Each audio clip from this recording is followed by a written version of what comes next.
Hello everyone, this is Lucy05 and welcome to the Global Command Central Toy Review, and today we'll be looking at the 2010 release by Hasbro of the Iron Man 2 action figures, which scale to 3¼ inch height. It's about the same height with your G.I. Joe's action figures and your Marvel Universe action figures. And today we'll be looking at the comic series of the Mark 1 Iron Man armor. Now, I really love the old Mark 1 armor, especially in the comics, and one of the reasons is I really love it from the comics itself, so I bought this figure. The second reason is because the paint job is really awesome. Look at this paint job. He looks so rusted and scraped. It's like this armor has seen a lot of action, and judging by the paint job itself, it looks like they painted this figure and start scraping him on the floor.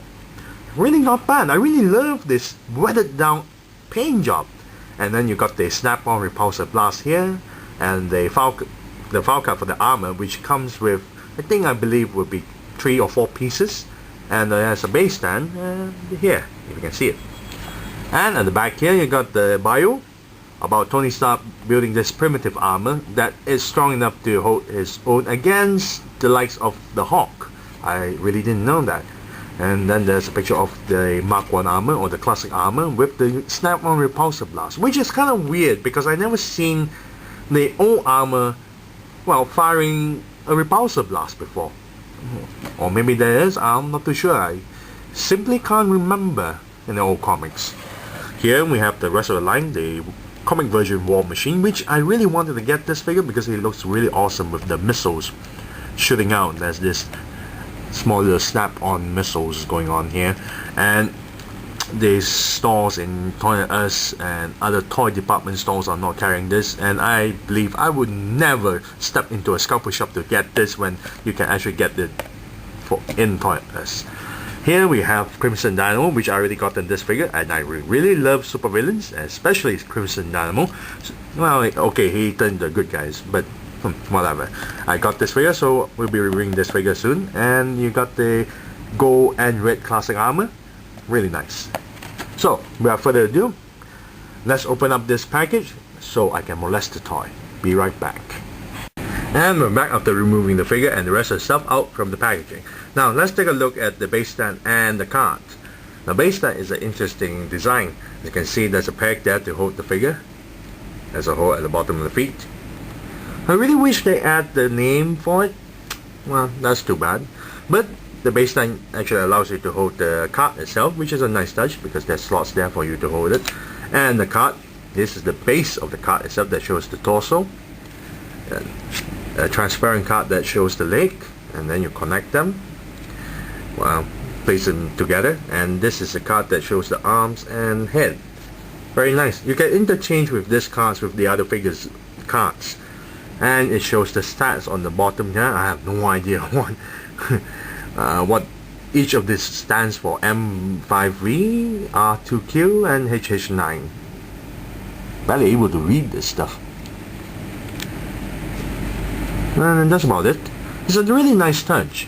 I'm not going to put it on the slot there because it takes time to actually adjust them. Here we have the snap-on repulsor blast, you can see. And then there's a hole there. As you can see here, all you have to do is just fit it into the fist as shown here. Funny thing is, the packaging here shows it's on the, well, left hand, that's a fist. The figure itself is a right hand with a fist. So all you have to do is just, well, place it in, and the Mark 1 armor just gain the ability to shoot repulsor blasts. Zap, zap, bzz, bzz, bzz, die, buzz, die. Which makes no sense. Now, for the sculpt and the paint job, let's talk about the paint job on the figure. The paint job, wow, in the front he looks great. He's so rusted, he's so banged up, he's so scraped, he's like he's been into a tussle more than dozens of times. And Tony Stark just don't give a crap that he needs a paint job for his armor. Funny thing about the paint job is, from the front it looks great, right? It looks rusted, even the arc reactor is also painted. Look at the back. It's just great, and there is some scrapes of silver, but not as you can see the gray as a total base, not something like this. So I'm really disappointed of this kind of a paint job. Why have rust on the front and not on the back is just beyond me. Now the sculpt for the figure itself is really nice actually. The head itself, you can see the eye holes and the mouth hole. You don't see the eyes and the mouth though. And he is pretty banged up. Believe you me, he is pretty banged up. As you can see, there's a lot of damaged scars here, in this section here as well, the bottom of the shin here. He's seen a lot of action. And the sculpt for the armor itself, you got this rivets going on to the legs, the arm, and then you got this shoulder piece here, even the torso and the lower hips here. It's really nicely sculpted. The back here, well, is rather plain, not as much details at the front as well. On the side it's nicely done as well. The back, I really wish they put more effort on the paint job. Whatever. Head can turn 360 degrees, pivot. Not much of a difference to pivot the head up and down though, as you can see.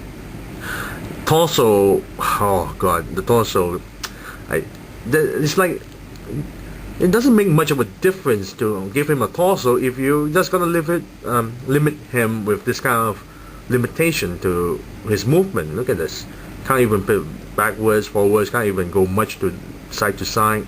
Arms can turn 360 degrees. Okay, granted that he is wearing a bulky armor, then why give him a torso joint in the first place? Give him a waist joint, come on. Just like the Marvel Legends. Arms can go all the way up here, and elbow can bend this far, wrist joint can turn 360 degrees. Now I don't like this kind of a hip joint because it's ball socket, and it's like the old Marvel Legends figures where you have to twist the ball joint and twist the swivel tie to just make him pose in whatever fashion that you want to. So I really twist the ball joint so he can bend his legs, and this is as far as he can bend his leg due to the bulkiness of the armor.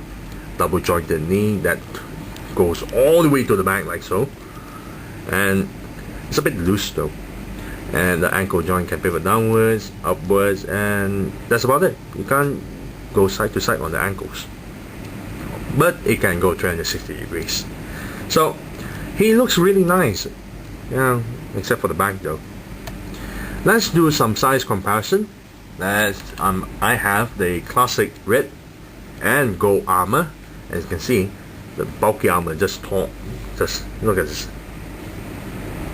Really big.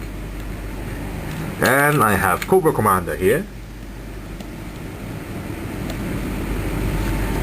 And the Marvel Legends first appearance, first armor.